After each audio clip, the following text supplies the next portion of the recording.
Bonjour à tous, merci de nous rejoindre pour cette page invitée. Je reçois aujourd'hui Hélène Gadisseux, chargée de mission cohésion sociale et mobilisation citoyenne du GAL Culturalité en SB Brabançonne. Bonjour Hélène. Bonjour. Alors vous venez nous voir pour ce projet intitulé Place aux liens qui est lancé par le GAL.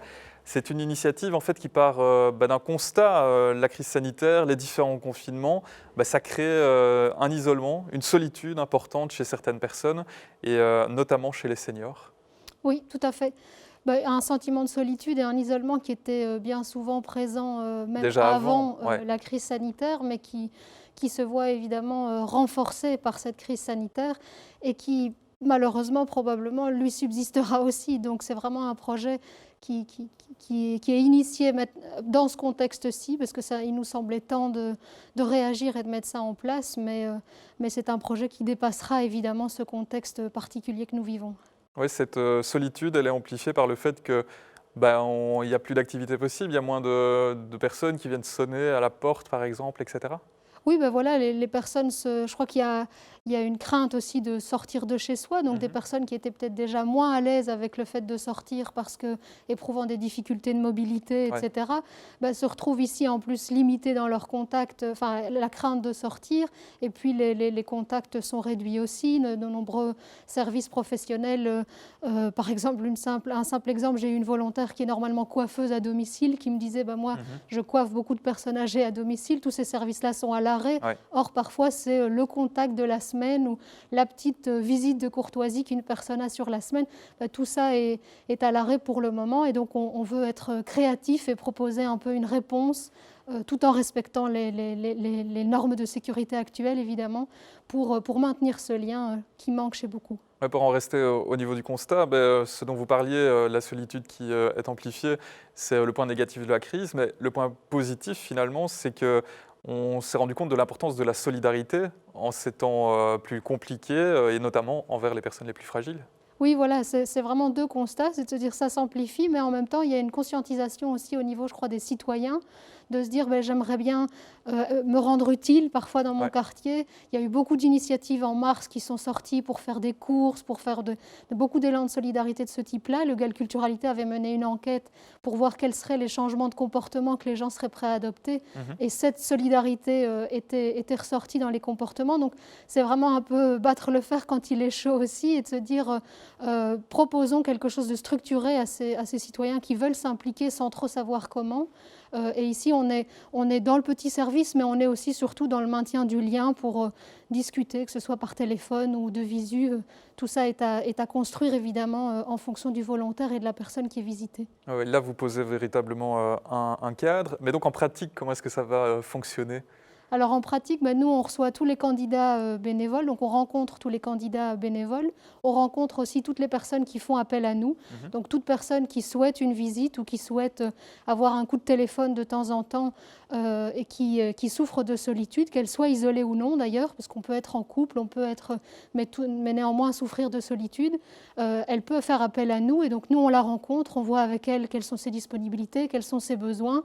Et dès qu'on identifie un duo où on se dit tiens, ça pourrait bien coller, on met en relation ce voisin, ce bénévole et cette personne en demande. Et après, libre à eux de définir un petit peu comment ils fonctionneront en fonction des besoins de chacun, des limites et des craintes de chacun. On peut partir sur une visite à domicile, mais on peut partir sur une promenade, on peut partir sur un moment papote sur le pas de la porte, sur des coups de téléphone.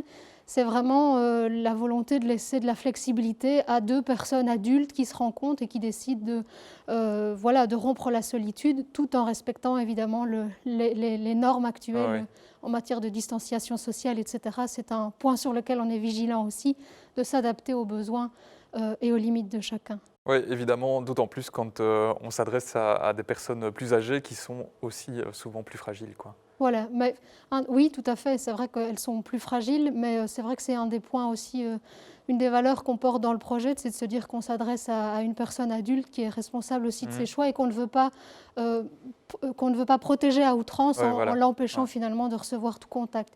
Il faut être créatif, il faut assurer la sécurité, mais assurer aussi la santé mentale des personnes qui, voilà, on l'a tous vécu. Je crois que le manque de lien, l'isolement social qu'on a tous un peu vécu à différents niveaux peut vraiment être une souffrance quand il est vécu et subi de manière importante. Et ne pas infantiliser les personnes âgées, comme c'est malheureusement souvent le cas à certains endroits, quoi. Oui, Ouais. ça peut l'être. Après, parfois c'est justifié.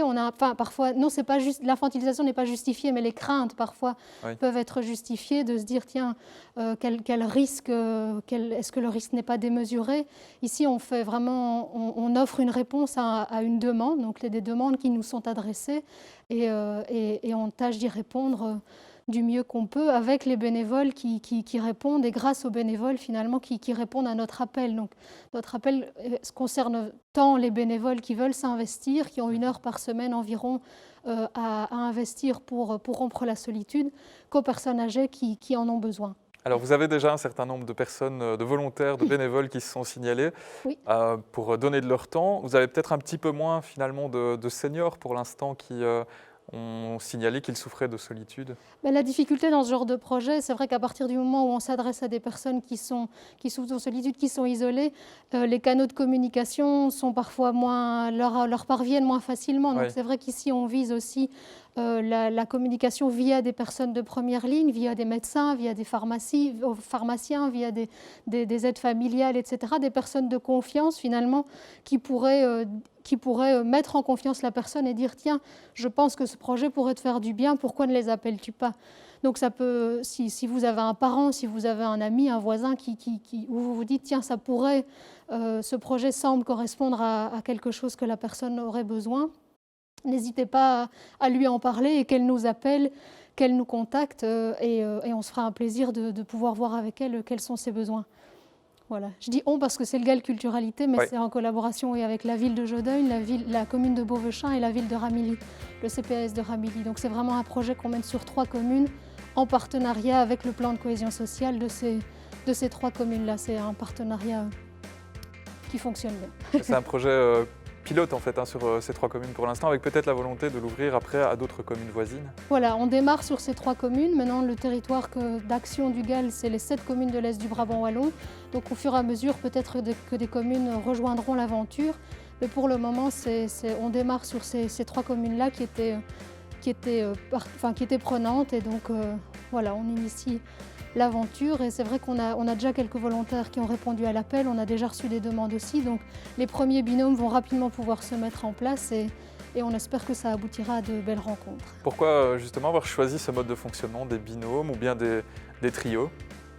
Alors en fait, c'est pour vraiment répondre à un besoin, de répondre à la solitude émotionnelle, comme on dit. C'est ce besoin d'avoir une relation interpersonnelle, de pouvoir discuter vraiment avec quelqu'un. C'est complémentaire aux activités collectives qui sont en temps normal proposées, qui de nouveau, à cette époque-ci, sont toutes annulées. Les activités collectives pour personnes plus âgées, la plupart du temps, n'ont même pas repris vraiment, même pendant le déconfinement.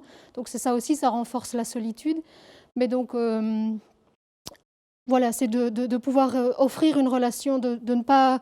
une relation de confiance. Et certaines personnes sont parfois submergées dans le brouhaha d'une activité collective. On n'a pas l'occasion d'échanger de manière plus individuelle. Donc c'est complémentaire et c'est privilégier la rencontre, le lien entre 2 personnes, 2 ou 3 personnes, pour pouvoir partager des centres d'intérêt, des jeux de société, entre générations ou de même génération, tout dépend de nouveau du besoin de la personne.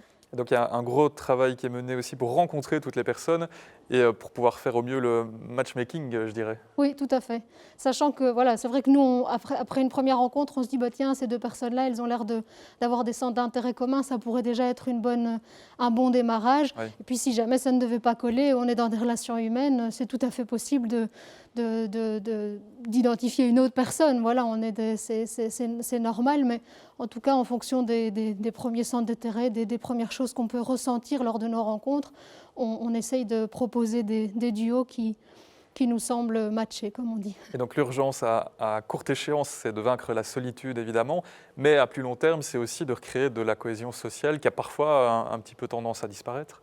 Oui, voilà, c'est vrai qu'on parle de voisins bénévoles. C'est vrai qu'on va essayer de viser L'échelle des quartiers. l'échelle des vraiment. quartiers Ouais. aussi, de favoriser la proximité, de trouver le bénévole. C'est aussi un des critères de se dire un bénévole qui vivrait pas trop loin de la personne qui peut visiter, essayer de favoriser la proximité et d'amorcer une dynamique comme ça qui peut facilement un peu percoler et laisser, enfin, de faire donner naissance à d'autres projets qui renforcent la cohésion sociale et la solidarité entre les quartiers.